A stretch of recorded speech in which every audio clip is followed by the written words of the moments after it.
Questa è una scelta sbagliata. No, il game director non può essere dovunque, quindi deve concentrarsi su altri punti, magari sui boss. Lì devi avere fiducia nel tuo team. Ci tengo a dire questa cosa perché molti sottolineo, sentendo il termine director, pensano è quello pagato di più, o è quello più importante, o a volte lo associano a Kojima, perché per esempio quando lavoro in Techland, questo lo posso raccontare.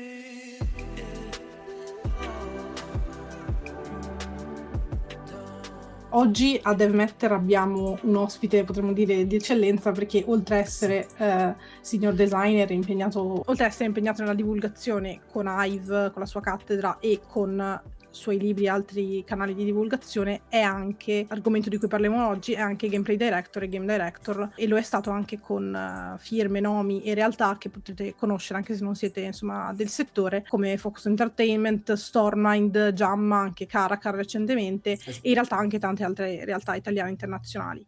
Oggi in particolare andremo a parlare del suo percorso nel game design fino ad arrivare appunto ai vertici dell'azienda a lavorare come game director, e proprio al ruolo del game director, che spesso è un po', dobbiamo dire, incompreso, specialmente dai meno interni al settore. Ma inizio ringraziandoti per essere qua e niente, dandoti ovviamente la parola per giustamente presentarti meglio e iniziare a raccontarci il tuo percorso. In primis grazie a te per l'invito, mi fa sempre piacere. Come dicevo, per me la divulgazione è importantissima, soprattutto in ambito italiano, dove purtroppo, non per i giovani, ma diciamo per le persone di una certa età, la divulgazione e la comprensione del videogioco è ancora molto indietro. I miei stessi genitori penso che non sappiano ancora che cosa faccio esattamente, non hanno ancora capito. Figuratevi quelli al governo che definiscono ancora il gioco elettronico. Quindi la divulgazione è molto importante, perché poi in realtà l'Italia, che da sempre regno della cultura e della creatività, ha un enorme potenziale. Oltre a me è pieno di italiani in tutto il mondo che sono ai massimi vertici delle più grandi aziende di videogiochi mondiali, ma le aziende di videogiochi italiane sono proprio indietro per problemi di questi, quindi la divulgazione è fondamentale. Io sono Diego Ricchiuti, ormai faccio videogiochi da 17 anni, considerando il 2026, quindi diciamo 16 e mezzo, non so perché non è che è finito, e continuerò a farlo finché posso farlo. Credo che sia il lavoro più bello del mondo. Ovviamente ho iniziato dal basso, come tutti. Adesso ho la fortuna di poter lavorare su alcuni dei videogiochi più belli del mondo, alcune delle firme più importanti del mondo, come mi ha detto. Lavoro principalmente ormai come consulente, anche se prima o poi tornerò a fare full quando troverò l'ispirazione giusta. Però adesso principalmente vengo pagato dalle aziende di videogiochi come Focus, Dovetail, Pull Up Entertainment, Goblins e così via, per intervenire quando i loro progetti hanno dei problemi, come o game director a interim, se vogliamo dirla all'italiana, o come supporto. E oltre a questo scrivo libri, sempre per la divulgazione. Ne ho scritto uno in italiano che si chiama I mestieri del videogioco, che è un libro estremamente introduttivo su per l'appunto i mestieri del videogioco, diciamo un titolo esplicativo. Uno chiamato Game Design Tools, di cui tra l'altro è il mio record mondiale, perché sono il primo e unico italiano per essere stato pubblicato in game design al mondo, che parla del game design, delle tecniche che io uso e insegno di game design, e uno 2 anni fa sul game business, la parte forse un po' meno, diciamo, romantica di questo lavoro, ma fondamentale comunque, perché giustamente, e sottolineo giustamente, io sono il primo, voglio essere pagato per il mio lavoro, e quindi bisogna comunque trattare il videogioco sia come un'arte, perché lo è al 100%, ma anche come un business, perché comunque senza soldi poi si finisce in brutte situazioni, come purtroppo leggiamo. Come prima domanda ti chiedo cosa ti ha portato in questo mondo, proprio proprio all'inizio, cioè cosa ti ha fatto dire ok, devo intraprendere questo percorso di vita, anche perché giustamente nel nostro caso si tratta di, come hai detto tu, 50% arte, 50% tecnica, eccetera, quindi essendo, non siamo magari artisti, però nel senso è comunque non un artisti percorso nel senso del disegno, ma artisti nella mente, sì. Esatto, è un percorso molto impattante per la vita, quindi ti chiedo se hai voglia di rispondere, poi dimmi tu quanto andare nel dettaglio, chiaramente. Beh, allora, io parto sempre dicendo che io sono un mega nerd, ok? Cioè, nel senso, adesso voi non vedete dietro lo sfondo, ma qua dietro c'ho tipo pagine, cioè vari giochi. Tra l'altro ieri stavo sistemando i deck di Commander, oggi ho appena pubblicato un video di Commander in Magic, quindi io sono un mega nerd, lo sono sempre stato, amo i videogiochi, amo giocare, gioco da quando sono bambino, è sempre stata la mia più grande passione, diciamo. E quando sono diventato un po' più grande, diciamo intorno ai 15, sai, inizia quel periodo poi che è quello dove ti chiedi cosa fare alle superiori. È quel periodo che tipicamente tutti i ragazzi italiani passano, che è che faccio? Perché comunque le medie sono un po' obbligate, superiori è la prima volta dove più o meno ti viene data una scelta, per quanto ovviamente non così impattante come pensi al tempo, sai, almeno io al tempo ero, oh mio Dio, che cosa faccio? No. Al tempo la vivi così, ti viene data una prima scelta. Io ho deciso di intraprendere l'informatico perché comunque giocavo ai videogiochi, quindi usavo i computer, sapevo fare le cose al computer. Poi non vuol dire niente ovviamente, però fu il primo passo verso questo. Da lì, in realtà, a caso, racconto questa storia che fa sempre ridere, trovai al GameStop, al tempo ancora i GameStop esistevano, trovai un libro al GameStop mentre stavo andando a comprare, non mi ricordo quale gioco, forse era un God of War, un libro chiamato Pagati per giocare. Questo libro non lo consiglio a nessuno, è un libro terribile, però ai tempi andava bene. Ed è un libro che fondamentalmente è come quello che ho scritto io. Cioè faceva l'introduzione dei mestieri del videogioco, però lo faceva in un modo diverso. Mentre il mio era un po' più esplicativo, questa era una collezione di interviste a chi faceva vari lavori. E può sembrare una cosa un po' strana, ma finché non trovai quel libro e lo comprai, perché era anche in offerta, e mi misi a leggerlo durante le vacanze, me lo ricordo, sotto l'ombrellone, non avevo neanche mai pensato che i videogiochi li creasse qualcuno. Cioè, era una cosa tipo le mele, capito? Le mele esistono, cioè le creano gli alberi, le mele esistono, e così via. Leggendo quel libro capii che, no, effettivamente i videogiochi li creano le persone. Quindi è possibile lavorarci.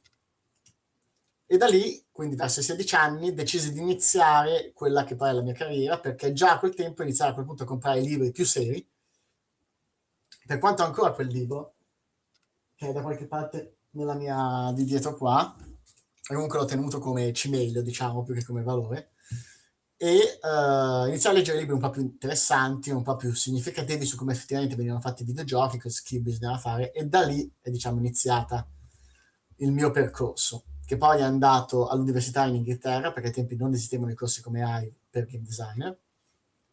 Lì ho avuto la fortuna di avere dei professori fantastici, che mi hanno insegnato le basi. Poi mi sono spostato in Ubisoft, finita la mia laurea, in Ubisoft Milano, poi in Ubisoft Parigi, poi in Ubisoft Newcastle, e poi da lì ho girato più o meno l'Europa e un pochettino anche l'America, lavorando per varie aziende di videogiochi, fino a tornare poi in Italia per, diciamo, motivi personali. E quando è iniziato questo shift tra, o meglio, verso la game direction? Come funziona?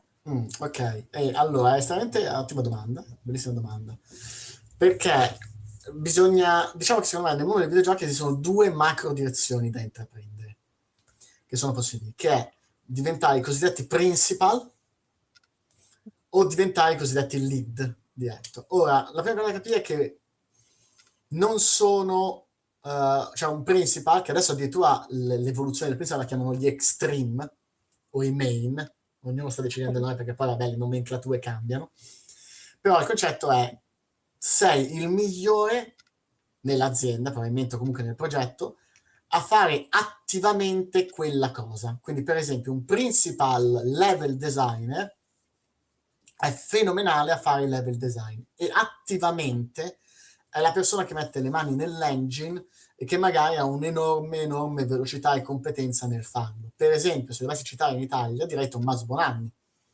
Tommaso Bonanni, con cui io ho collaborato con Caracal, ha fatto il mondo di Star Overdrive da solo in 2 anni. Giusto per farvi capire, sono 170 km quadrati. Solitamente questa cosa viene fatta in AAA da almeno un team di una decina di persone. Questo è la capacità di un principal, cioè di essere così veloce ed efficiente a fare quello che fa da essere una macchina, diciamo, che vale più persone. Mentre un lead o un director tende a essere più sulla versione di decidere, organizzare e meno implementare.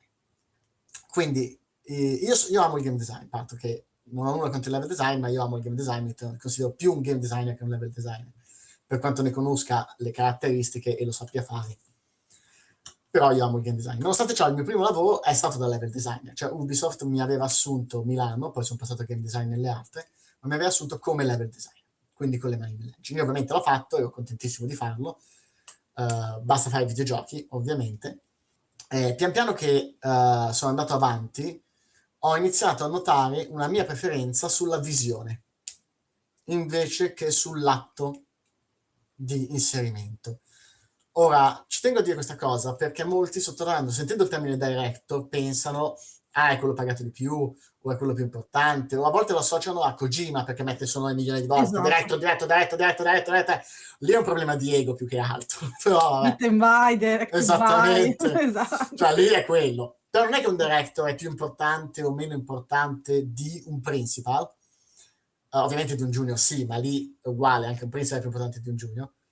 È semplicemente una differenza di lavori, perché deve avere delle skill differenti. Per esempio, io non sarei in grado di fare quello che ha fatto Tommaso con il level design, non sarei in grado di buildare quel mondo. Se l'avessi chiesto a me di buildarlo, io ci avrei messo non 2 anni, ma probabilmente 5 a farlo da solo. Al contempo stesso, però, io ho delle competenze che molti altri non hanno. Esempio, io ho la capacità di tenere questa visione, cioè di ricordare di non mettere il mio ego davanti al gioco e di mettere sempre il giocatore l'obiettivo di quello che deve essere raggiunto, di quello che si deve voler fare, di quello che è il processo produttivo del videogioco. E ve ne faccio un esempio molto molto semplice. Una volta stavo collaborando con un team di sviluppo che mi avevano chiesto di entrare per aiutarli, che stava sviluppando un gioco sui vigili del fuoco. Ok, quindi prima persona, vigili del fuoco, la fantasia del vigile del fuoco, così. Io lo provo, è un po' un vigile del fuoco futuristico, comunque è un po' tipo un po' nel futuro, e così così, non attualmente. E cosa succede? Che a un certo punto i vigili del fuoco sono vestiti di nero, come sono io adesso, non hanno Snorlax, però vabbè. E io chiedo al loro attuale game director perché sono vestiti di nero. E lui mi fa, perché nella realtà sono vestiti di nero. E in effetti è così. Andando a fare ricerca, i vigili del fuoco sono vestiti di nero. C'è tutta una serie di ragioni per cui sono vestiti di nero, ma non sono arancioni e gialli come lo sono nell'immaginario comune. Quella è la prima cosa che ho chiesto a questo game director. Facciamoli diventare gialli e arancioni. Perché? Questo è un tipico errore di visione. Quando metti la realtà davanti all'immaginario. Quando la gente gioca a un gioco non vuole la realtà, vuole l'immaginario della realtà.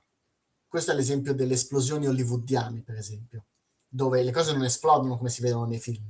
Le esplosioni sono spostamenti d'aria, sono invisibili, ma vedere una cosa invisibile non farebbe scena, invece vedere una palla di fuoco, sì. Stessa cosa in questo caso. Avere i vigili del fuoco gialli e arancioni non è realistico, ma è realistico nell'immaginario della persona. Questa cosa sembra un errore banale e sembra una cosa che dice, ma c'era bisogno che sì, perché in questo caso l'errore era stato mettere davanti la realtà di chi veniva da quell'esperienza e lo sapeva, che è aveva una maggiore cultura di me su questo, perché io non lo sapevo, versus l'immaginario dell'utente, di quello che l'utente desidera e vuole, e non se ne erano resi conto. Quindi questo tipo di decisioni o di divisione del lavoro, dove poi io non ho deciso come erano gialli e arancioni, non era il mio compito deciderlo, lì ci sarà stato un art director che lo decideva, che poi ne discuteva con il suo team artistico, che avrebbe fatto delle proposte, che le avrebbe mostrate ai designer, e i designer così, e tutto questo processo sarebbe andato avanti finché non sarebbe tornato da me, dove a quel punto dove loro avrebbero designato e creato 10 concept di questa cosa, poi da lì ridotti a 3, a 2, e io sono arrivato a vederne uno, e quell'uno avrei dato dei feedback per riportarlo allo status originale. E questo è un lavoro di direzione, dove io non voglio sovvertire il lavoro, non voglio andare dall'artista a dirgli come fare l'artista, perché l'artista è lui, è lei, sono le persone che sanno farlo. Io voglio direzionare l'obiettivo verso sempre quella che è. Posso fare un altro esempio di gameplay, in questo caso invece che artistico, dove una volta stavo lavorando su uno shooter. Allora, questo shooter doveva essere super fast pace, ok, molto in Doom 2016, quindi spara, muovi, esplodi, muovi, 5 minuti, finita, prossima stanza, boom. Tutto molto di questo genere. Piacevole, diciamo, funzionale. lo gioco, faccio qualche playtest, anche qui il team mi aveva assunto per aiutarli, e a un certo punto cosa succede? Che c'hanno la barra del super, tipica classica meccanica della barra del super. Se ammazzi la gente si riempie. Quando si è riempita fai la super. Tutto normale, tranne che non funziona. Cosa intendo non funziona? Non è un errore grafico, ma è un errore di programmazione, è un errore di design. Perché? Perché loro avevano fatto una barra in stile RPG. Quindi tu uccidi le cose, si riempie, resta lì, la puoi conservare e poi puoi, diciamo, iniziare con la tua super e così via. Perché non funzionava questo? Perché in uno shooter rapido io non ho il tempo di guardare quanto è piena la barra, non ho il tempo di pensare se ci saranno dei nemici su cui vale la pena spenderla e non spenderla. Una barra come la super deve essere quello che viene chiamato un panic button. Cioè io sto giocando, qui ho un control, ovviamente, sto giocando, oddio, pam, premo un bottone, sto morendo, non muoio, mi ha salvato, panic button. Oppure, oddio, c'è il mega nemico, devo fargli 1 miliardo di danni, lo uccido. Quindi come si è cambiata? Che semplicemente la super era attiva una volta per match, attivandola con la pressione dei 2 bottoni classici in stile ogni super fatta dagli anni 2000. Funzionato. Questo era di nuovo un errore di visione. Perché? Perché se andava contro l'obiettivo del gioco, essere veloci, mentre tecnicamente quella meccanica non è sbagliata di per sé, perché da tattica e strategia, che sono cose corrette che la gente vuole, era sbagliata nel contesto. Ancora una volta, io non l'ho poi designato il sistema, non ho detto io deve essere un promottone, questi bottoni devono essere promotti così. Non è il mio ambito, è quello di valutare poi la decisione presa. Per molti questa cosa è noiosa, perché hai meno impatto sul gameplay. Per me invece è estremamente piacevole. Me ne sono reso conto quando sono diventato un mid e ho iniziato ad avere i miei junior per aiutarli. Avendo i miei junior, questo è successo quando stavo a Parigi, avendo i miei junior mi sono reso conto che trovavo molto più interessante aiutarli a raggiungere il loro fantastico design piuttosto che suggerirgli io il design da fare o addirittura farlo io. Il game director alla fine deve verificare la coerenza sia interna sia esterna, cioè sia interna all'interno dell'idea di design, sia esterna per la player type, comunque l'audience. Quindi il suo ruolo, a seconda ovviamente del tipo di assunzione, eccetera, eccetera, può essere molto frequente sul gioco se sei, diciamo, se segui tutto, immagino, correggimi se sbaglio, se segui tutto il processo di sviluppo del gioco da partire dalla pre-produzione. Oppure può essere di consulenza. Esatto, fondamentalmente diciamo che il creative director, il game director e il creative director sono ruoli che si incrociano e che dipendono, mentre un creative director è obbligatoriamente presente su tutto il progetto, sempre, questo perché deve tenere la visione creativa, che è diversa dalla visione di direzione di gioco, perché la visione creativa è proprio l'idea. Ok, faccio un esempio. Hai giocato ad Alan Wake 2? 2 no. Ok, in Alan Wake 2, spoiler, scusate, un micro spoiler, c'è un livello che è un musical, ok? È un horror shooter e a un certo punto parte e diventa un musical. Ed è la parte più fica del gioco, secondo me. Perché non me lo aspettavo, ed è un horror, e arrivano i mostri e ti danno, mentre intanto suonano e cantano, i personaggi ballano in un stile rave. Ok, posso anche mostrarlo, avete, tanto si vede, basta scrivi musical su YouTube, Alan Wake 2 la trovi. Ora, questa cosa che è folle, è completamente folle, in Alan Wake ha perfettamente senso. Ora, questa cosa però la può decidere solo il direttore creativo. Solo il direttore creativo può dire, secondo me un musical in questo gioco ha senso, o secondo me un musical in questo gioco non ha senso. Se l'avessi chiesto a me, che non sono il direttore di Alan Wake, probabilmente ti avrei detto, in uno shooter horror non metterei mai un musical. E mi sarei sbagliato. Questo perché la direzione creativa è proprio avere l'idea del gioco e sapere perché quel musical funzionerebbe.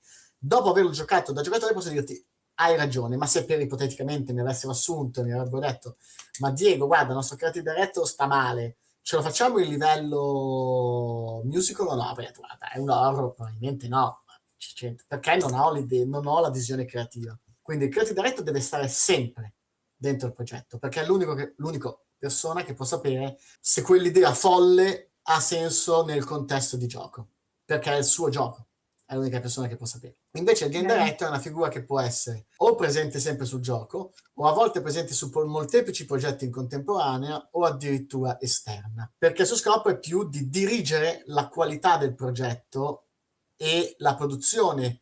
Quindi un game director non verrà a dire, per esempio, di nuovo, voglio il livello musical, ma dopo che il creative director ha deciso che vuole il livello musical, il game director fa in modo che il livello musical sia il più figo possibile, entro gli obiettivi di qualunque sia quel livello musical che vogliamo raggiungere. Quindi questa cosa può non sempre essere necessaria, perché, per farti un esempio, in giochi molto molto grandi, per natura, non ogni singola parte del gioco può essere allo stesso livello di qualità. Esempio, molte volte le quest non sono tutte uguali in uno Skyrim. La quest principale o alcune quest sono più belle e altre quest sono la fetch quest generica o la cosa di questo genere. Perché questo? Perché il game director non può essere ovunque in ogni istante e deve avere anche fiducia nel proprio team e dirgli guarda, che ne so, magari Elden Ring l'hai giocato?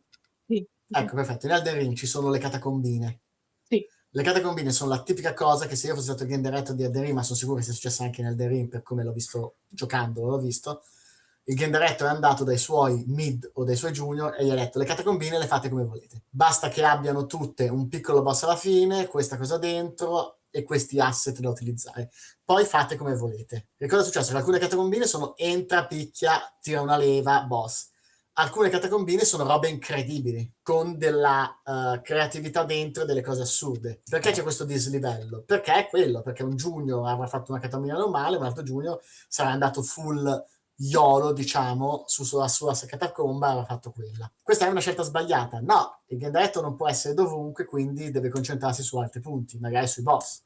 Lì devi avere fiducia nel tuo team. Mi fido che il mio team sia bravo e quindi gli do libertà sulle catacombe. Questa è anche scelta capacità del game director, sapere dove investire il proprio tempo, dove vale la pena farlo. E per esempio per me questa è una scelta corretta, perché magari, non so io te, io per esempio Elden Ring l'ho liquefatto, ci ho messo dentro tipo 400 ore, poi l'ho giocato tutto full 400 ore in co-op col mio amico. Mi sto arrivando anche alle 400, diciamo, devo finire di platinarlo, mi manca un finale per platinarlo. Ci sta, e mi sono detta devo ritornarci. Ci sta, però non tutti sono così, molti miei amici l'hanno giocato, fatto la storia principale e l'hanno chiuso. Quindi per esempio come game director ha senso su Elden Ring che prima ti concentri sulla storia principale, sui boss principali e poi da lì espandi invece che limitarti a guardare ogni catacombina. O meglio, anche lì dipende, perché poi magari se i soldi sono infiniti e abbiamo 15 anni di sviluppo, si può anche decidere di fare ogni catacombina e metterci più tempo. È una distinzione creative e game che anche a me non era 100% chiara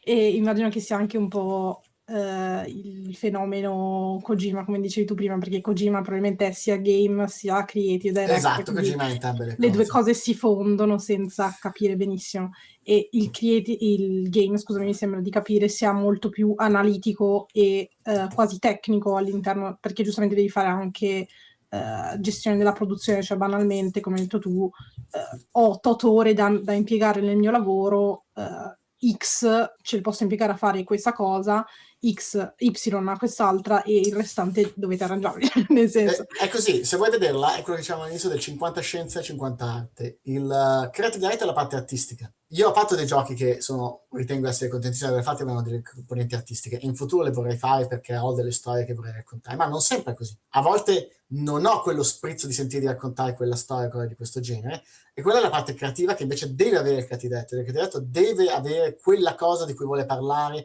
quella meccanica che vuole esplorare, quella cosa che vuole spingere a livello artistico. E il game director invece è la parte più meccanica, che deve rendere quella parte artistica comunque un gioco, perché faccio un esempio. Uno dei miei prodotti, però non l'ho definito gioco, vedi, l'ho proprio definito prodotto e non ci stavo neanche pensando, è venuto fuori automaticamente, è Death Dragon Cancer. Death Dragon Cancer è un simulatore di papà che sta perdendo il figlio di 1 anno per cancro. È una roba incredibile, che io ho giocato e ho pianto tantissimo. È stato fatto da una persona che racconta la sua vera esperienza di suo figlio che sta morendo di cancro, quindi è la vera storia di questo sviluppatore che non ha trovato altro modo di elaborare il lutto se non farlo in un videogioco, ed è bellissimo. E questa parte è creazione, ok? Non può nessun altro, a parte quello stesso papà che ha vissuto la perdita di suo figlio, può avere le scelte creative di quel gioco, capisci? Non c'è nessun altro, solo lui può farlo.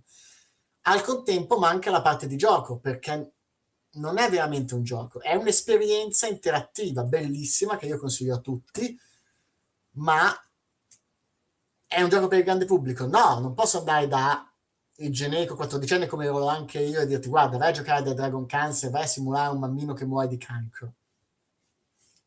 Non è quell'esperienza.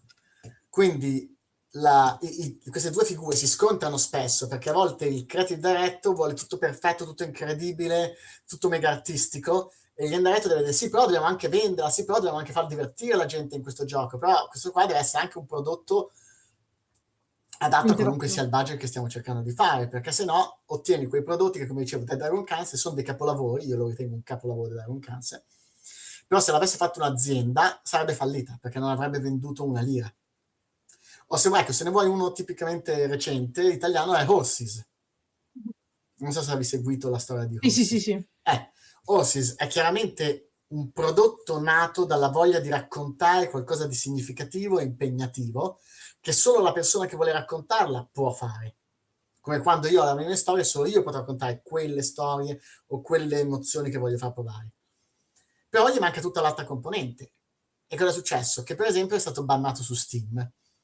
E quello deriva dall'aver fatto delle scelte. Sono scelte giuste o sono scelte sbagliate? Dipende. Se loro ci dovevano vivere, potrei dirti forse è una scelta sbagliata, perché era meglio magari fare due versioni, la, non so, Uncutted, che poi potevi scaricare sul sito loro dopo che l'avevi comprato su Steam, e quella Censored su Steam. Se per loro non è una questione di fare un prodotto di vendita, loro hanno fatto bene, hanno fatto il loro prodotto e basta. Sono scelte così, non c'è giusto, però quella è la differenza. Il creative sta cercando di raccontare qualunque cosa stia cercando, che sia un'emozione, una storia, una meccanica, perché per esempio Kojima ha fatto Death Stranding 1, che è un tentativo di meccanica fondamentalmente, è una storia e una meccanica, cercare di rendere il movimento una meccanica interessante, e il game director cerca di prendere questa generica obiettivo in qualcosa che sia adatto a diventare un gioco. Molto molto interessante. Effettivamente anch'io ero un attimo, non confusa, però sai, ti viene un attimo da dire, ma come, scusa.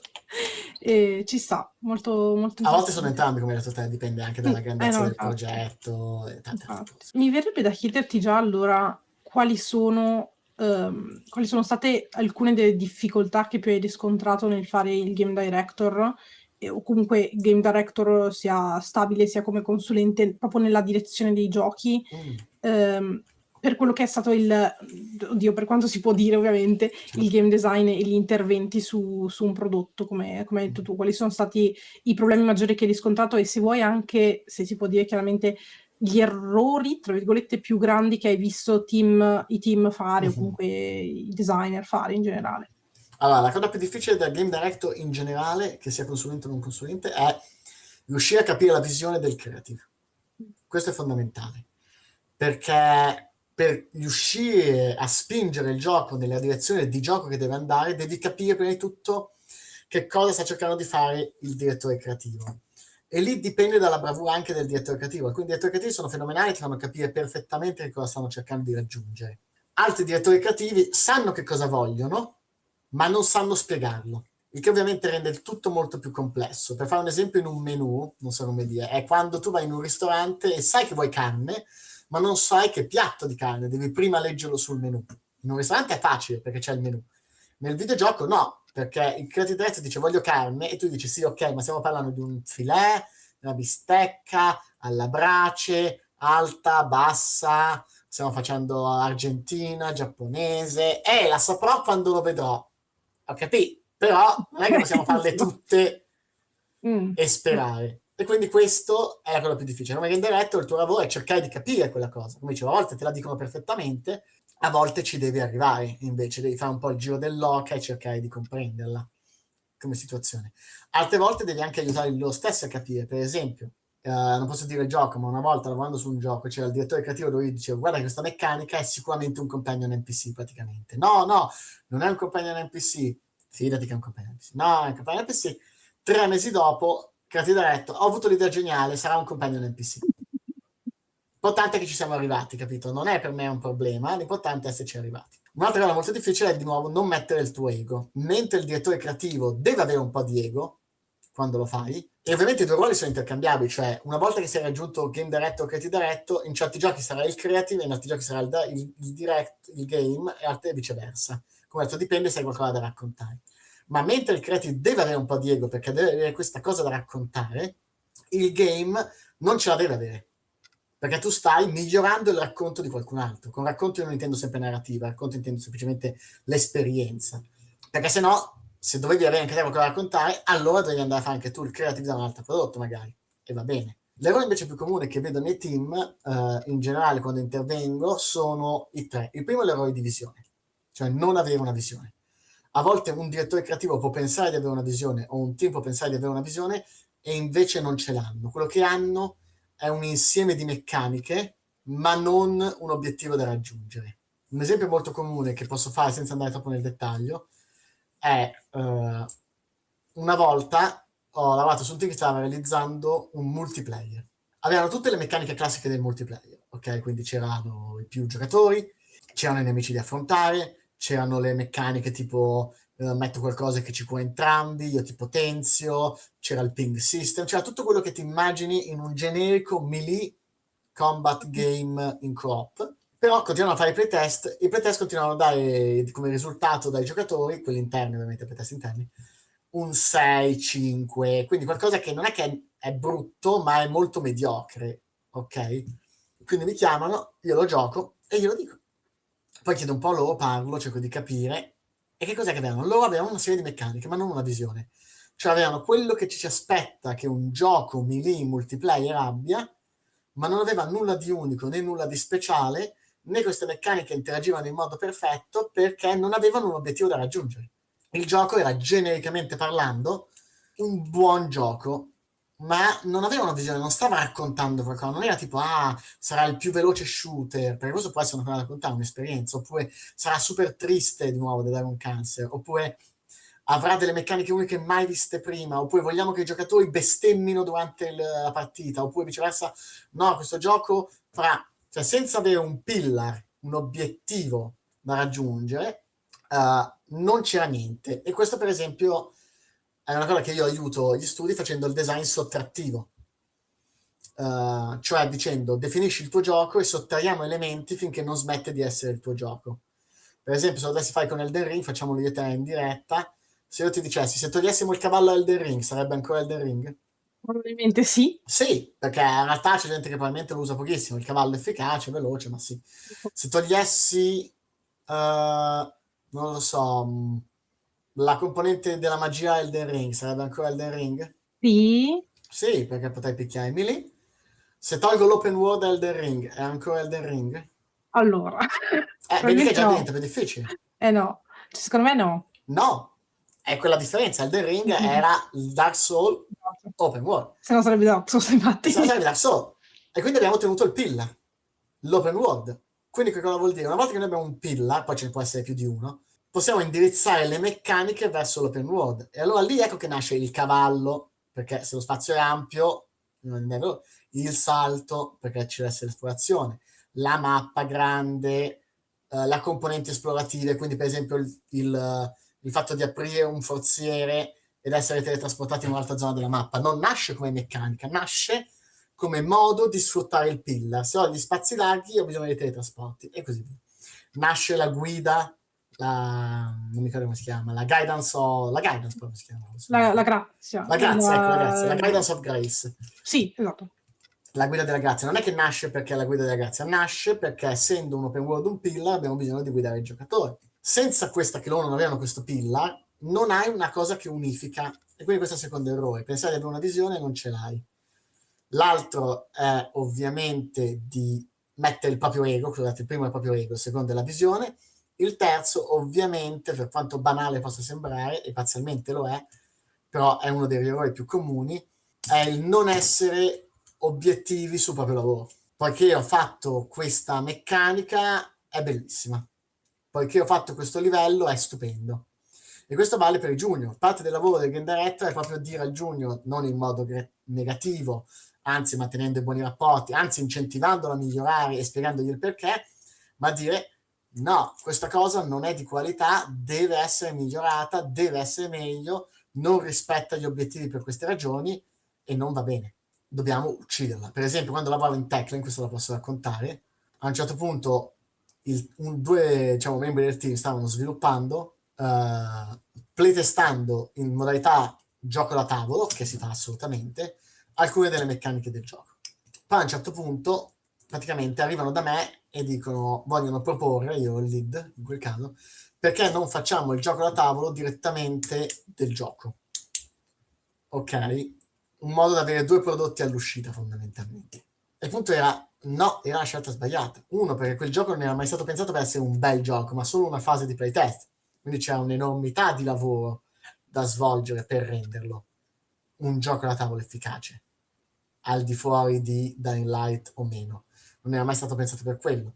A loro piaceva giocarci, perché è ovvio che playtestare è più bello che implementare di base, per natura, perché è più simile al gioco. Secondariamente, non era l'obiettivo. Dying Light 2 non è un gioco da board game. Perché qual è il pillar di Light 2? Il movimento.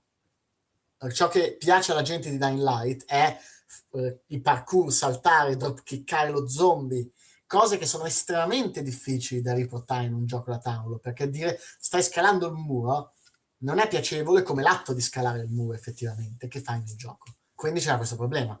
Loro perché avevano proposto questa cosa? Hanno fatto bene a proporla, l'avevano proposta perché si erano innamorati del loro prototipo. Il mio lavoro fu dire guardate, il prototipo va bene, il prototipo ci sta aiutando, ma non è questo che è il nostro obiettivo. E quindi andava, virgolettato, ucciso. Cioè una volta completato il playtest, interrotto. Interessante. E mi viene da dire, da chiederti anche se alcuni di questi errori non vengano anche da una, non capacità mancanti, però magari una poca attenzione a quella che è, oltre alla visione, al mettere per iscritto la visione, quindi alla documentazione, mi viene in mente mettere per iscritto i pillar in modo da avere un'idea.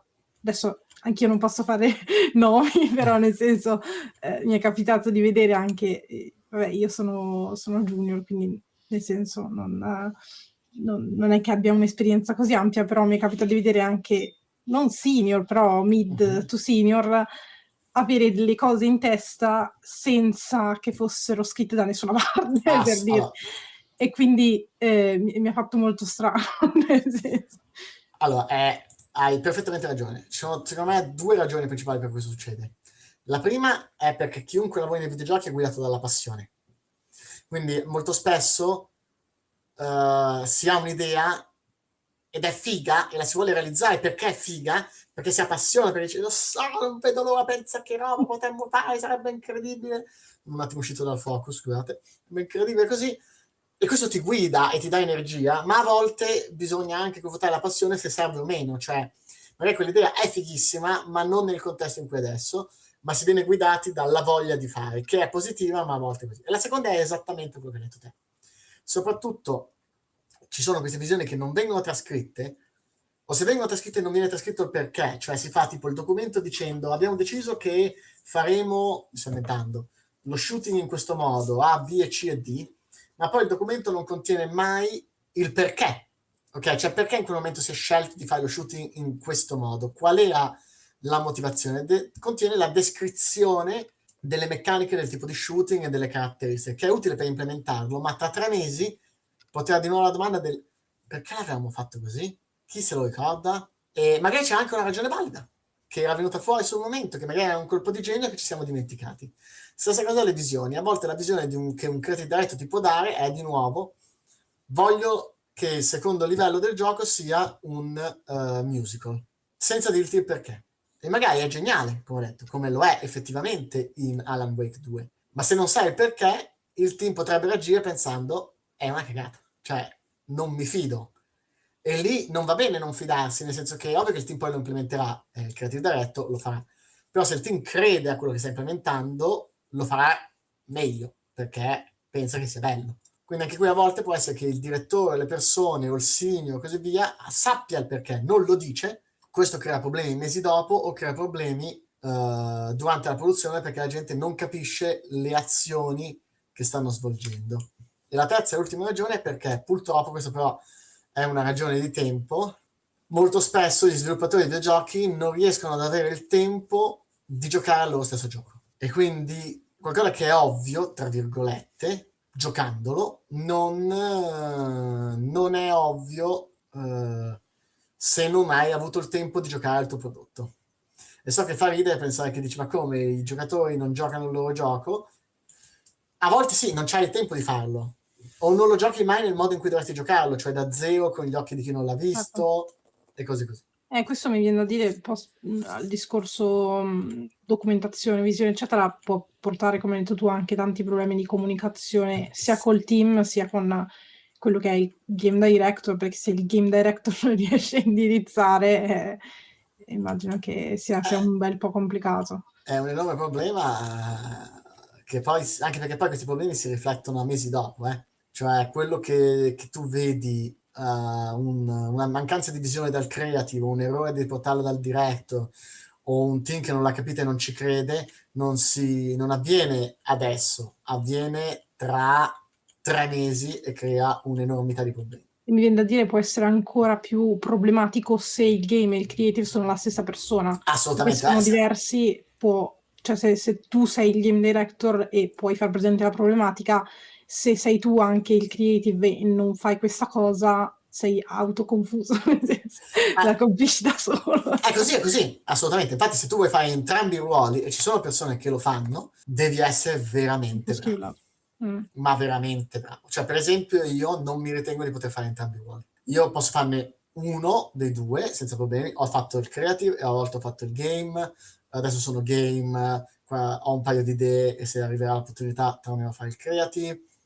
Ma non sarai in grado di fare entrambi in questo momento. Devi avere una competenza oppure un team da cui lavori, non lo so, 20 anni insieme, che quindi sa proprio esattamente come comunichi, come parli, cose di questo genere. Però in generale è una di quelle cose che io sconsiglio. Poi a volte si deve fare, perché comunque essendo 2 ruoli da direttori costano entrambi. Farli insieme, tra virgolette, può salvare soldi. Però è molto, molto, molto difficile. Però mi viene da dire potrebbe esserci un game designer che fa, tra virgolette, il facente funzioni di director, o comunque cerca di essere la mente più analitica, certo, rispetto al cuore, che è il creative. Mi viene da dire magari un team indie, non so. Sì, assolutamente. D'altro canto di necessità virtù, cioè purtroppo in un team indie si deve fare anche questa cosa.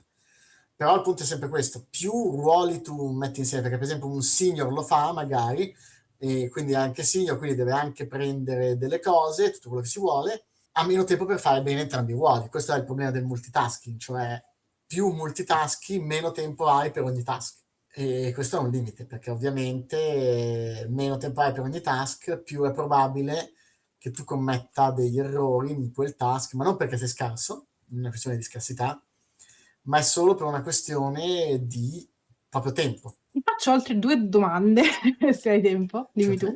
L'ultima sarà quella, diciamo, di rito conclusiva che faccio un po' a tutti, ma ovviamente per te sarà specifica, ok? E la penultima è altre competenze che vorresti, diciamo, trasmettere a chi magari è già game designer, magari qualcuno che ci sta guardando è già game designer e vorrebbe con calma negli anni puntare a diventare game director. Quali altre competenze pensi che possano, anzi che debbano essere sviluppate nel corso degli anni? Sicuramente